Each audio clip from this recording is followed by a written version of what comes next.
पंचम अध्याय श्लोक 22वां। ये ही संस्पर्शजा भोगा दुःखयोनय एव ते आद्यवन्तः कौन्तेय न तेषु रमते बुधः। क्योंकि हे कुंती नंदन, जो इंद्रियों और विषयों के संयोग से पैदा होने वाले भोग हैं अर्थात सुख हैं, वे आदि अंत वाले और दुख के ही कारण हैं। अतः विवेकशील मनुष्य उनमें रमण नहीं करता। ओम।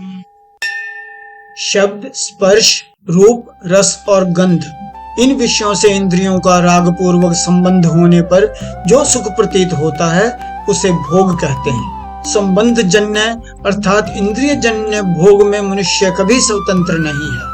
सुख सुविधा और मान बढ़ाई मिलने पर प्रसन्न होना भोग है।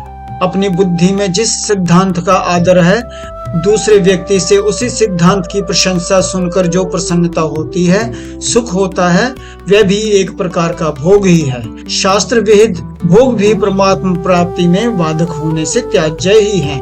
कारण कि जड़ता के संबंध के बिना भोग नहीं होता, जबकि परमात्मा प्राप्ति के लिए जड़ता से संबंध विच्छेद करना आवश्यक है। संपूर्ण भोग आने जाने वाले हैं, अनित्य हैं, परिवर्तनशील हैं, ये कभी एक रूप रह सकते ही नहीं। तात्पर्य यह है कि इन भोगों की स्वयं के साथ किसी भी अंश में एकता नहीं है। भोग आने जाने वाले हैं और स्वयं सदा रहने वाला है। भोग जड़ है और स्वयं चेतन है। भोग विकारी हैं और स्वयं निर्विकार है। भोग आदि अंत वाले हैं और स्वयं आदि अंत से रहित है। इसलिए स्वयं को भोगों से कभी सुख नहीं मिल सकता। जीव परमात्मा का अंश है, इसलिए उसे परमात्मा से ही अक्षय सुख मिल सकता है।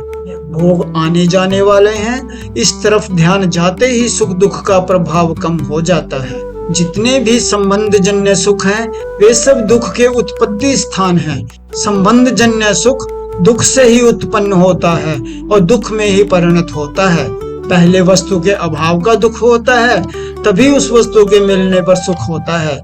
वस्तु के अभाव का दुख जितनी मात्रा में होता है, वस्तु के मिलने का सुख भी उतनी ही मात्रा में होता है। भोगी व्यक्ति दुखों से नहीं बच सकता, कारण कि भोग जड़ता के संबंध से होता है और जड़ता का संबंध ही जन्म मृत्यु रूप महान दुख का कारण है।